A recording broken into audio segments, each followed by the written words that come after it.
Hey there everyone, 𝗲𝗵𝗂𝒂𝒕, physical therapist with Run Smart Online. Hope everyone's doing well today. Today's Sunday. We're getting ready. As you can see, it's pretty cold out here in Buffalo, New York. Just sitting around before the football games start, put my daughter down, so you might hear some crying any minute. But I wanted to go live because it's December. Depending on when you watch this, it's December right now, but it doesn't matter really where you're at because I want to teach you some things that I've learned over the years that can help your training to make your training plan even better. So a lot of people go to Google, they find training plans and spreadsheets online, and some people have coaches. But I want to share with you is what I've learned over the last 10 years, not only in my own running, but as a running coach. So I used to coach one-on-one, I don't do that anymore, to the tune of about $200 to $300 a month. And then what I started doing is realizing that really just a system of training is where you need to be looking. So if you can have a better system of training, really you can understand certain principles, put them into a plan, and the only thing that's going to change are the goals and the pacing for the runner. So that's why I went ahead and we built out this cool thing that actually builds you a training plan using some of the principles I'm going to talk to you about today. I did write them down because I figured I'd forget at some point. So it doesn't matter if you have a coach or not, you can use these. Or if you have a spreadsheet that you love, just try to work some of these in because these work really well for runners. Currently we have over 1,000 plus people working through our training plans online using the system. So it works. It's not guaranteed a PR. It's not going to lie to you. It's not going to guarantee that you don't get hurt, but it certainly can help cut down on a lot of the nonsense and recurring injuries that people go through. So if you're interested in checking out the exact system that we use, you can go to trainwithsteve.com or the link in this post, and you'll actually be able to check out the system we have. You can punch in your information and build a plan for as little as $1. So, all right, so what do I want to talk to you about today? I want to talk about 3 things that are going to transform your training plans to make them help you run faster, get better results on race day, but also not get hurt. The first one is a long base period. So I talked about this in the past. Traditionally, I like to see that runners have at least for a marathon, 16 weeks to train for the marathon, and a half marathon, 14 weeks. And then what that does is it allows you a buffer. Now you might be saying, well, I don't have that much time. Okay, you can train certainly with less time, but this gives you the nice long runway because if something starts creeping up, you can pull back a little bit and not feel rushed. It gives you a time to establish a base.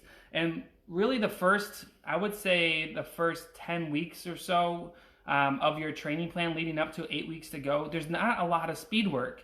You want this long base period. And what I mean by that is you should be doing a lot of conversation-paced running early in your training plan. And what this allows you to do is it allows you to not only build, like people think of, oh, well, I have a strong base already. My lungs are strong, my heart is strong.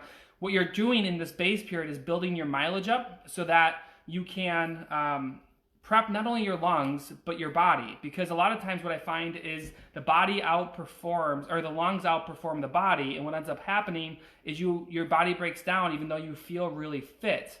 So I forgot to mention, if you have questions, drop them in the comments. I'll be able to see them here today. So you want this long base period because your lungs will often outperform your body. What that does is it allows you to build your mileage up, and I'll talk about that in a minute, but you can't build your mileage and your speed at the same time. Well, you can, but it will significantly increase your risk for injury. So you want to build your mileage up safely over the first 10 weeks of your plan, and there's not a lot of speed work in that. You're just prepping your body, you're getting your mileage up so your body can get used to it, and this makes the most difference if you're a runner over the age of 40, okay? So you're going to be a little bit more susceptible to injury, you got more life things going on than some younger athletes.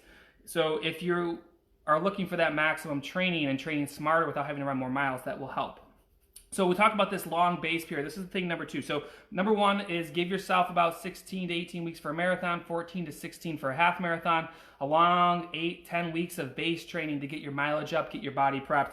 And then during this time of getting your mileage up, this is a critical thing that I see way too many people having an issue with, which is how do you build your mileage safely? So we already established you're going to do a lot of base running and conversation-paced running. The next one is to use the 2-to-1 principle. And before I forget, if you're interested, we actually have a tool that can build your plan for you. It includes the long base period. It includes the 2-to-1 principle. Some of these other things I'm going to talk about. You can go to trainwithsteve.com. Before I forget, I wanted to mention that. And then this 2-to-1 principle, what does it mean? So what it does is, and a lot of people have heard me talk about this, it's 2 weeks on, 1 week off. So you're going to build for 2 weeks in your mileage. So say you're running 10 miles 1 week, the next week's going to be 12. And then that third week is always going to be recovery. And what happens is you're going to take your max mileage. So say you're running 50 miles a week at your peak, not every single week, at your peak. Every third week, you're going to drop down to 60% of your mileage. So on that third week, when you drop down to 60%, that's your recovery week, and then you're going to go back into your build. So it could be 10, 12, 10, 12, 14, 10. But you're always on that third week recovering down. This does a couple things. Number one, mentally, it makes a huge difference for runners because when you do this 2-to-1 build, every third week, you're like, okay, so you're either coming off a recovery week so you don't have an excuse to get things in, or you're going on to a recovery week, so it's a little bit easier mentally to get out there, especially when it's like this, and it's cold and it's often raining and junky weather, but it gives you that mental edge of, okay, I just got off a recovery week, let's go, or I'm going on to a recovery week, let's go, and it gives you that ability to build safely. So as you're building that long base period, 2-to-1 principle works phenomenally. So you definitely want to include that in your training plan. So if you download a spreadsheet, like a lot of my runners come in with like their Bible spreadsheet that they found online, just include the 2-to-1 principle on there, include the long base period. That'll definitely help you. If you have a coach, you can suggest it. A lot of times there's some ego things going on there, but 2-to-1, if you struggle with injuries, 2-to-1 is a game changer. Too many athletes are just like building, and even when they do a recovery week, it's so still high. Like they might be, so if you're running a 50-mile-a-week training plan at its peak, the recoveries are at 30. What I see a lot of people do is they're up at 50 and recovering like at 42. That's not a recovery week. That's just a down week that's going to lead to injury. So that's the 2-to-1 principle. Again, if you want help with this, we have a tool that does all this for you, including all your pacing and strength and all that stuff.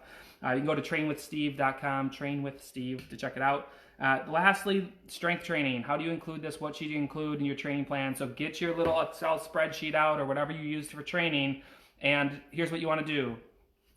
When you're early in your training plan, your mileage is going to be a little bit lower. So a lot of runners will have their lower parts of their plan, like right, because you're not going to start off at the top. This is the perfect time to front load your strength training when you don't have a lot of this mileage. So what you want to do early in your training plan is a minimum of 2 times a week, focusing on your glutes and your core.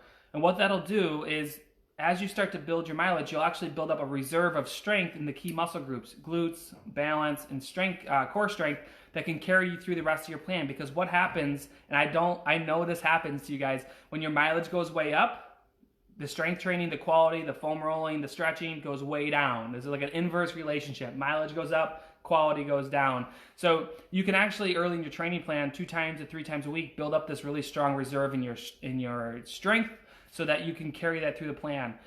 When your plan gets going and you're in a higher mileage, you need to be at least once a week with your strength training. The key thing here is to sync as many muscle groups together as possible. So you want to include balance, glute strength, and core strength all in similar movements, because you can legitimately, in 30 minutes, touch every single spot that you need to in your training and in your strength training that can set yourself up for more speed and less injury. So strength training 2 times a week, focusing on your balance, core, and glute strength is critical.